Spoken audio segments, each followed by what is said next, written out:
La verbalisation du harcèlement de rue, elle vise à permettre de mettre des amendes en flagrant délit pour des faits antérieurs, c'est-à-dire avant qu'il y ait ce harcèlement et avant qu'il y ait ces violences, à partir du moment où une jeune femme est suivie, menacée, intimidée dans l'espace public, elle est invectivée, mais que ça ne rentre pas dans la loi, et bien il pourrait y avoir des amendes en flagrant délit, comme il y a des amendes parfois pour excès de vitesse ou parce qu'on a grillé des stops trop imprécis et qui manquent pour que les magistrats puissent véritablement prononcer des condamnations, mais aussi parce que l'accès à la plainte et donc la libération de la parole des femmes et des hommes et des enfants qui sont victimes de violences sexistes et sexuelles est encore trop difficile.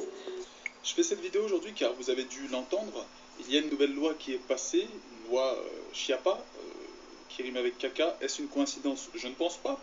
Et cette loi a deux étapes entre guillemets, et on va parler de la première qui concerne les enfants, qui est très grave, puisque voilà, par rapport à cette loi, on va se faire un bref résumé. En gros, elle permet aux pédophiles d'avoir plus on va dire d'ingrédients pour pouvoir commettre leurs crimes. Alors qu'est-ce qui se passe? C'est que cette loi a été votée il y a quelques jours donc par le Parlement. Hein.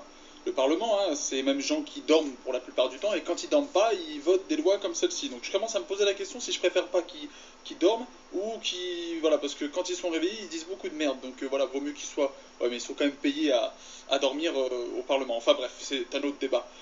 Et donc aujourd'hui, on est face à une loi qui, après l'année qu'on a passée avec par exemple l'histoire de Maïlis qui a ému toute la France, et avec toutes ces histoires de pédophilie, on s'attendait à peut-être avoir une loi qui serait plus drastique, qui serait plus dure, et qui pourrait nous permettre d'avoir le cœur un petit peu apaisé, et de laisser aller nos enfants à l'école en toute sécurité, ou voire voilà, pouvoir se dire, bon, il y a un peu plus de force dans notre gouvernement, et on va plus punir les pédophiles. Bien non, malheureusement non. C'est une loi qui reste sur la même longueur, c'est-à-dire, voilà, non, tout va bien les amis, ça va aller. Alors aujourd'hui, il y aura plus, enfin, ce qui va se passer, c'est que on va devoir prouver, c'est-à-dire que c'est le monde à l'envers, hein, c'est-à-dire que c'est vous qui allez devoir prouver que votre enfant n'était pas consentant pour cet acte sexuel. C'est-à-dire qu'un pédophile aujourd'hui peut se balader, peut trouver Julie avec sa petite robe, là, vous savez la petite Julie, la trouver, et puis aujourd'hui il peut lui passer des bonbons, lui dire tu veux venir avec moi, on va jouer, etc. Donc Julie c'est un enfant, elle pense encore que tout le monde est tout beau, tout gentil, et donc elle va aller avec ce pédophile, puis ils vont avoir un rapport sexuel, si elle a de la chance elle va pas être tuée, et quand elle va vouloir se confier, en parler, elle va être choquée, blessée et totalement détruite jusqu'à le reste de sa vie, mais il va falloir qu'elle aille au tribunal et qu'elle prouve qu'elle n'était pas consentante. C'est-à-dire... On parle pas de ma pomme, on va parler de deuxième, alors c'est pas un coup de canif, c'est carrément un poignard de ce gouvernement de vendu dans ce qu'il y a de plus cher, dans ce qu'il y a de plus beau, c'est-à-dire l'enfance. Le premier, c'était la toute petite enfance avec cette loi infecte des 11 vaccins qui, alors je le dis, hein, il y a des cas déjà qui se multiplient sur le territoire, qui ne sont évidemment pas repris par les médias, vous pensez bien, d'enfants donc, qui sont devenus autistes, qui ont développé des maladies dégénératives rares et gravissimes et pour beaucoup irréversibles. Des enfants qui étaient en parfaite santé, hein, des bébés, hein, avant 18 mois. Et donc là, comme c'était pas assez, donc on s'attaque en fait à leur identité même à travers de ce qu'on appelle l'éducation sexuelle. Alors l'éducation sexuelle va commencer dès la rentrée, le texte est passé. Merci Marlène Schiapuput. Dans toutes les classes de l'éducation nationale à compter de l'âge de 4 ans. Contenu. On sait bien qu'ils ne vont pas vous filer les polycopiers avant. Hein. Donc, association agréée par le ministère de l'Éducation nationale et donc la rue de Grenelle, la rue franc-maçonne de Grenelle, hein, infestée par les francs-macs, qui déjà nous foutent des bouquins conseillés par les rectorats, bourrés de trucs sexués. J'ai vu il n'y a pas longtemps, c'était un reportage d'une... elle a été en seconde, hein. Ça va, la puberté derrière. Et en fait, on leur avait filé une comparaison de texte sur... Alors, il y avait un mot passant avec un truc moderne porno où on parlait de tournantes, de filles qui se faisaient violer, d'un père qui avait une garçonnière où il allait baiser des femmes à tire-larigot. Et en fait, le prof avait balancé le bouquin comme ça dans la tronche de ses étudiants de seconde en disant, voilà, vous faites une comparaison entre le texte de Baudelaire et ce roman. Sans aucune présentation, ni... voilà. Et en fait, la fille a lu le roman, a été traumatisée, 16 ans, extrêmement choquée, elle en a parlé à ses parents ont lu le bouquin, ont été extrêmement choqués eux aussi, en ont, avec prudence, s'en sont ouverts à plusieurs de leurs amis sur le thème, est-ce que c'est nous qui voyons pas le mal partout, qu'est-ce que vous en pensez? Tous les amis étaient d'accord, trouvaient que c'était absolument scandaleux que de faire travailler une étudiante de 16 ans sur une saloperie pareille. Se sont retournés vers, alors c'était dans un institut catholique de mémoire à Rennes, et en fait, il fallait voir le directeur qui a pris la défense du professeur, qui a ridiculisé l'étudiante en disant qu'elle était complètement paranoïaque et que ça allait pas, et les élèves eux-mêmes ont pris la défense du prof, un truc de malade. Donc vous imaginez ça dans des classes bien avant. Donc l'éducation sexuelle, alors déjà les 3 jours j'ai appris ça, l'éducation nationale ne transmettra pas exprès les dates aux parents afin d'empêcher ceux-ci de pouvoir soustraire leur progéniture de ces funestes cours d'éducation sexuelle à partir du moment où ils en connaîtraient la date, sous prétexte de maladie ou je ne sais quoi. Donc ça sera apparemment pas possible. Deuxièmement, le contenu. Alors, le contenu, ça sera fait par ces associations, dont un certain nombre sont des associations LGBT, donc agréées par l'éducation nationale, LGBT composées de ce qu'il y a de plus bête chez les homosexuels, LGBT qui sont des gens qui sont immatures eux-mêmes, qui n'ont jamais eu d'enfants et qui, par définition, ne savent absolument pas ce que c'est qu'un enfant, et notamment un enfant en bas âge. LGBT qui n'ont absolument pas de diplôme d'éducateur, je suis désolé, formateur et éducateur, c'est pas du tout la même chose, je sais de quoi je parle, et qui vont donc parler à des gosses en bas âge que ça ne regarde en rien, voire ça peut perturber gravement l'équilibre psychologique de sexualité, et notamment évidemment de la leur, hein, c'est-à-dire ma vie transgenre, ceci, cela, à un môme de 7 ans, mon petit chéri, est-ce que tu veux être bi, est-ce que tu veux être trans, est-ce que tu veux être queer, est-ce que tu veux être non-binaire, est-ce que tu veux être hétérosexuel, est-ce que tu veux être ceci ou cela, à un môme ou une petite fille de 6, 7 ou 8 ans. C'est quoi le féminin de macho? C'est misandre. Vous voyez ce que c'est? Ça vous dit quelque chose ce mot? Non. Misandre, bah, c'est l'inverse. C'est le fait de ne pas aimer les hommes et de les stigmatiser en tant qu'hommes. Et c'est pas un peu ce que vous êtes? Vous avez obligé votre mari à démissionner pour garder vos enfants?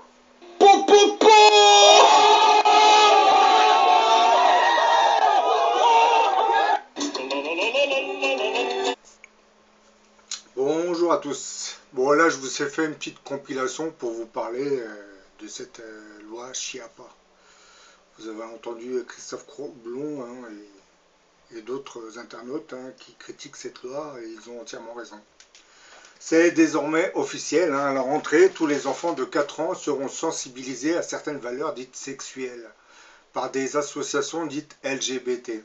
C'est le début d'un formatage au conditionnement assez inquiétant hein, pour l'avenir de nos enfants. C'est l'adoption de la loi Chiappa qui en serait la résultante. L'exploitation médiatique qui avait été faite autour de l'agression d'une jeune femme servait uniquement à jouer sur un facteur émotif pour vous faire accepter l'adoption d'une loi qui certes punira d'une amende toute agression sexiste contre une femme, mais aussi celui de l'ambiguïté concernant le viol des enfants. Quand je parle de l'agression de la jeune femme, c'est la première vidéo que vous avez vue, hein, celle qui a fait le tour des sites sociaux, hein, Facebook et Twitter. Et désormais, et d'après cette loi, les parents d'enfants violés devront prouver que leurs enfants n'étaient pas consentants. C'était un peu la face cachée de cette loi qui, comme vous le remarquez, sert grandement l'intérêt des milieux où la pédophilie serait en activité. sans vous parler de cette franc-maçonnerie qui œuvre pour le libertinage sexuel à tous les âges.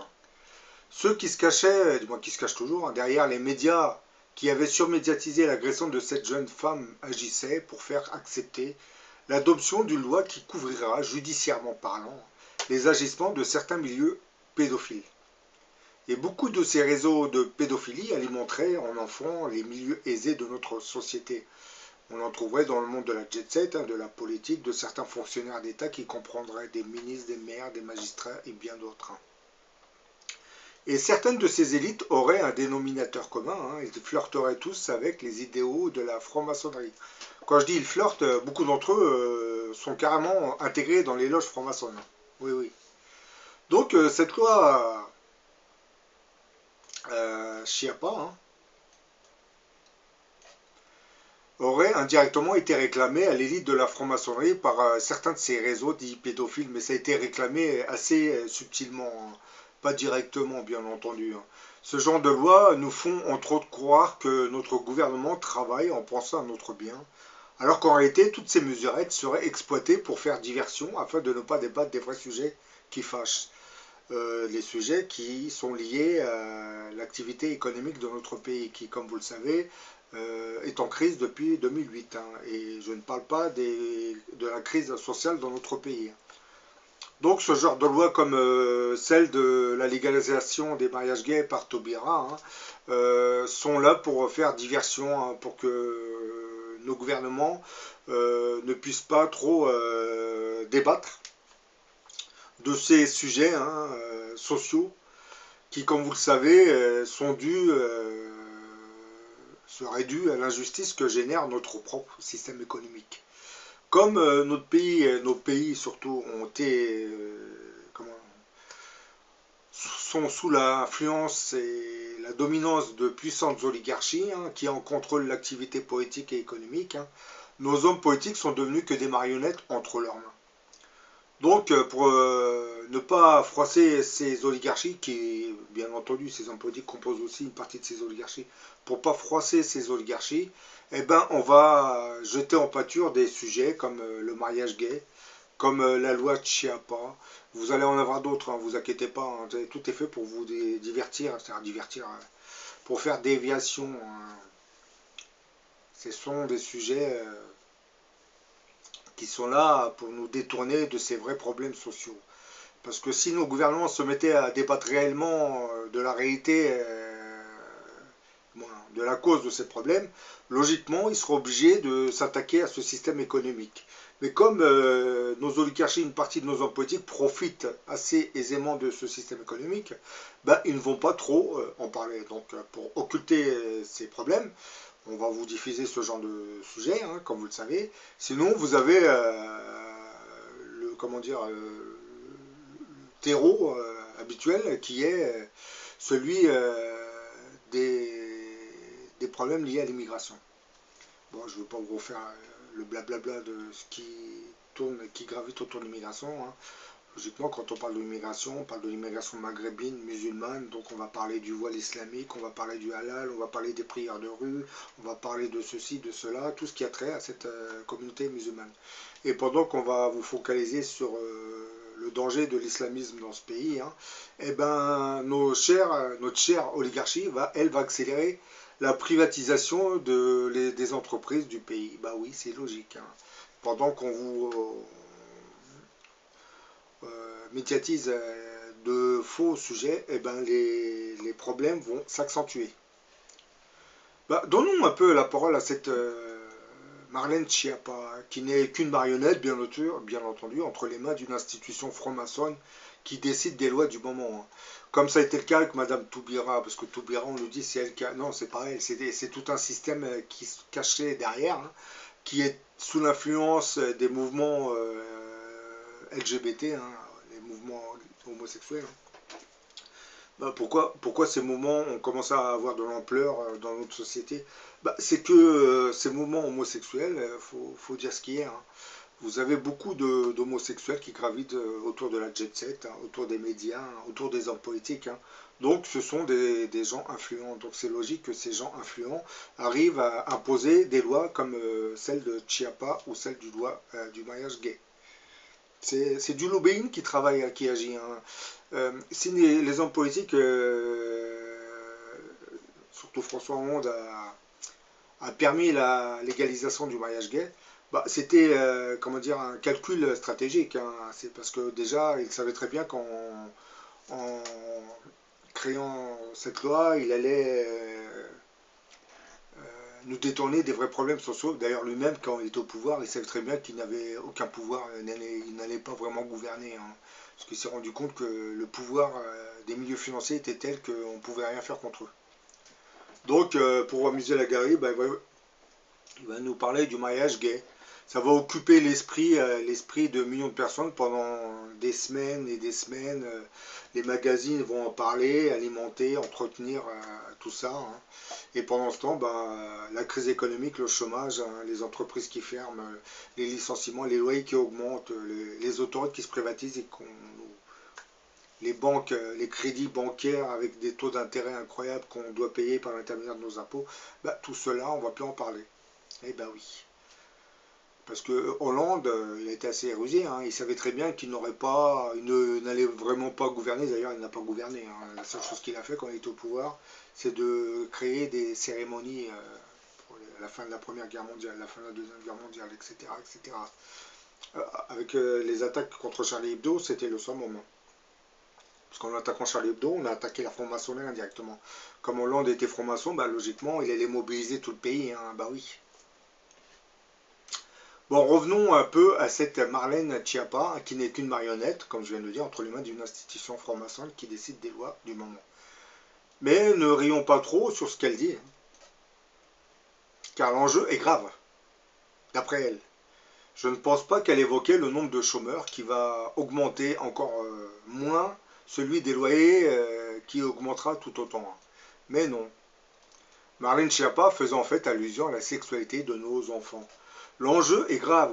C'est celui de la liberté des femmes de circuler librement dans l'espace public, a commenté Marlène Schiappa dans un entretien qui avait été publié dimanche sur le site internet du Parisien.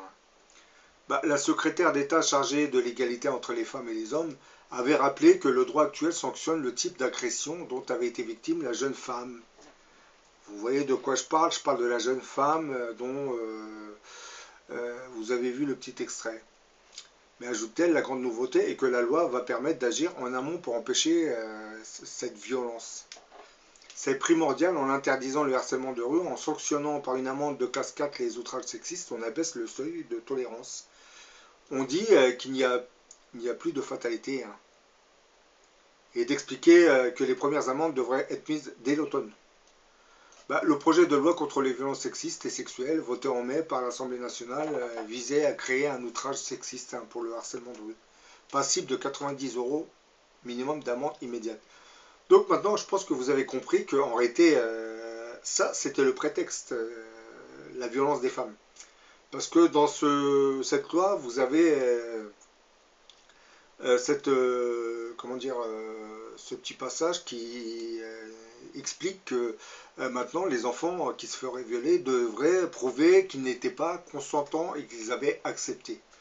Donc là, c'est la porte ouverte à tous les milieux pédophiles, hein, parce que maintenant, lorsqu'un enfant va se faire violer de 9, 10, 11, 12 ans, pour les parents, il faudra qu'ils prouvent que l'enfant n'avait pas été consentant, hein, qu'il n'aimait pas la personne qui l'a violé. Et encore, si en face, vous avez un pédophile qui est très fortuné, très puissant, qui est influent, là, c'est même pas la peine, la justice ne va même pas fera un non-lieu. Parce que ce qui se passe actuellement, c'est que dans les milieux de la pédophilie, on imagine toujours, on pense tout de suite à Jacques Dutroux en Belgique. Mais Jacques Dutroux, c'était un rabatteur. Ces gens enlèvent des enfants pour aller alimenter des réseaux pédophiles. Et ces réseaux pédophiles, on envoie les enfants, vous savez, chez les gens aisés. Vous savez, quand vous avez les bourgeois qui se réunissent dans des châteaux pour faire des petites fêtes ou des rites sataniques, hein. Bon, on va s'amuser avec les enfants. Et qui leur amène les enfants, hein? C'est des rabatteurs. Et le problème, c'est que dans notre société, on s'attaque à ces rabatteurs. Mais ceux qui utilisent ces enfants, pourquoi on ne s'en attaque pas? Pour une raison fort simple, hein, parce que ceux qui utilisent ces enfants pour leurs orgies, parce que quelquefois ça finit en sacrifice presque, hein. eh ben, ces gens sont très très influents dans nos sociétés. Faut pas l'oublier, hein. On croit toujours que ce sont des gens, des paysans. Non, non, non, non. Vous avez, comme j'ai dit tout à l'heure, vous avez même des hommes politiques, hein.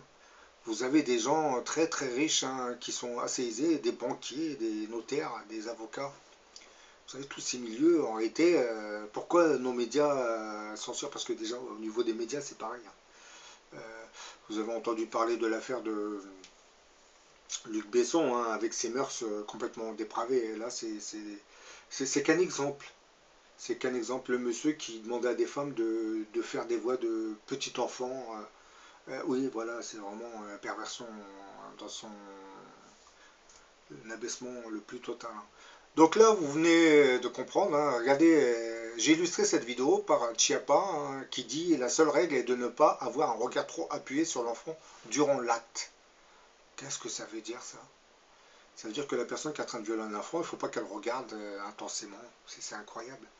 Et ces lois sortent au mois d'août, ça passe comme une lettre à la poste. Personne n'est effrayé. C'est une loi qui est comment dire, c'est un cadeau qui est envoyé aux pédophiles. Pourquoi on envoie un cadeau aux pédophiles? On pose cette question. Alors, maintenant, vous avez compris comment fonctionnent les forces du mal dans ce pays, dans les différents pays. Tout avait commencé, cette loi avait été discutée au mois de mai, hein.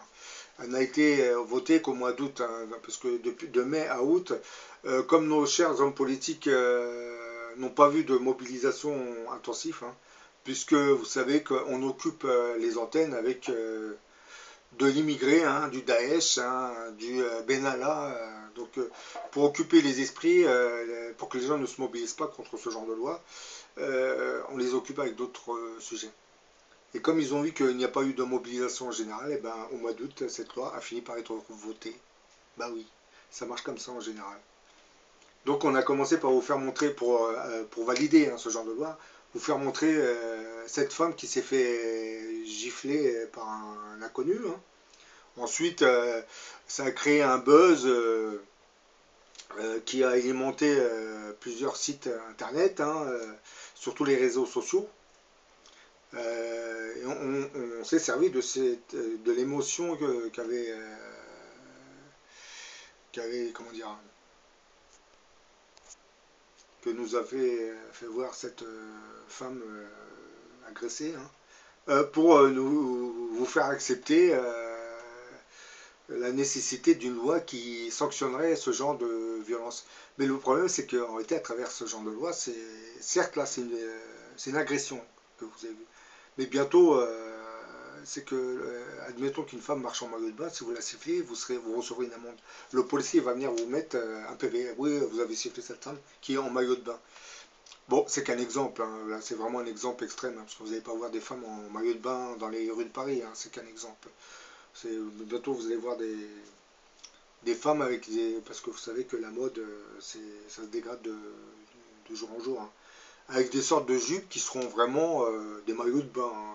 Donc là, dès que quelqu'un va venir dire à la personne, oui, qu'est-ce que vous faites, et ben, il sera sanctionné. Vous avez compris ce que ça veut dire? Ça veut dire que vous n'aurez plus le droit de vous attaquer à la perversion. C'est un peu ça. C'est pour ça que c'est bien la franc-maçonnerie qui se cache derrière ce genre de loi. Mais bon, il faut s'imaginer une chose, c'est que dans le futur, toutes ces lois sont carrément abolies, hein. Certains vont me dire, oui, quand on sort une loi, on ne peut pas l'abolir. Si. Parce que je vous ai parlé du grand monarque dans le futur, lui, il saura quoi faire, hein, de ces lois, puisque 90% de ces lois seront carrément détruites, hein, n'auront plus effet dans le pays, hein. Certains vont me dire comment cela. Ah oui, mais ça ne va pas se faire pacifiquement, hein. Vous vous doutez bien que dans le futur, la situation se dégradera, hein, entre nos républiques et les peuples. Les forces de l'ordre, eux, vont au début continuer à servir les gouvernements. Mais le problème, c'est que comme le grand monarque se cachera derrière ces révoltes, ils vont commencer à infléchir leur pouvoir, parce qu'ils savent qu'ils vont tout perdre devant ce personnage biblique, hein, puisque, comme la Bible nous le dit, hein, il contrôlera le monde. Donc ceux qui lui feront face, ça savent très bien qu'ils perdront tout. Donc beaucoup de forces de l'ordre, que ce soit en France ou dans les pays européens ou même dans les pays musulmans, auront tendance à ne pas vouloir s'attaquer au peuple parce qu'ils savent que les conséquences seront redoutables pour eux-mêmes. En France, c'est déjà limite. Hein. Vous savez, les forces de l'ordre, pour l'instant, continuent d'exercer leurs fonctions. Hein. Mais je reste persuadé que, comme je l'ai dit dans beaucoup de mes vidéos, depuis les années 70, il y a de grandes probabilités que ce mystérieux grand monarque soit déjà né. Et que nos pays et nos gouvernements en seraient conscients, ils le sauraient.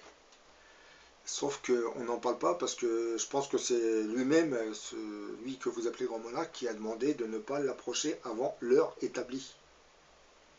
C'est-à-dire le calendrier de Dieu. C'est pour cette raison qu'on ne l'approche pas. Mais le problème, c'est que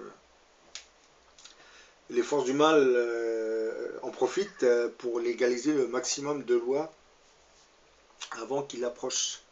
Ils essayent de pervertir la nature humaine parce qu'ils savent qu'il approche ce grand monarque. Et contrairement à ce qu'on a voulu nous faire croire, celui que vous appelez l'Antéchrist ne sera pas l'allié du diable.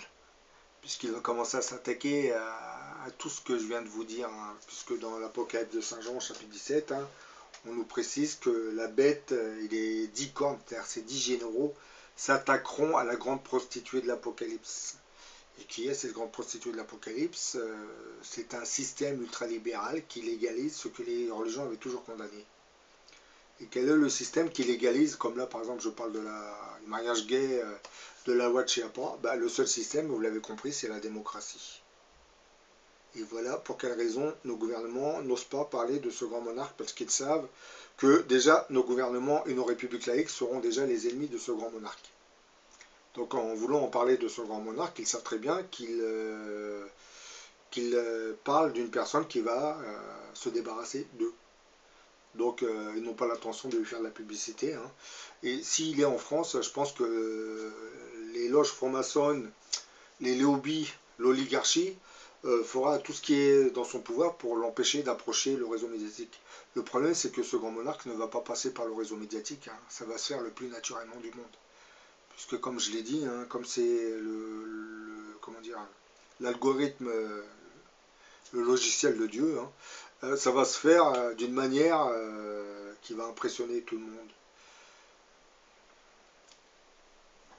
Bon voilà, j'en ai fini avec cette petite vidéo, hein, je l'ai faite pour vous dire que ça y est, hein, désormais, du moins notre République va formater les enfants hein, pour qu'ils adhèrent à ce concept LGBT. Hein.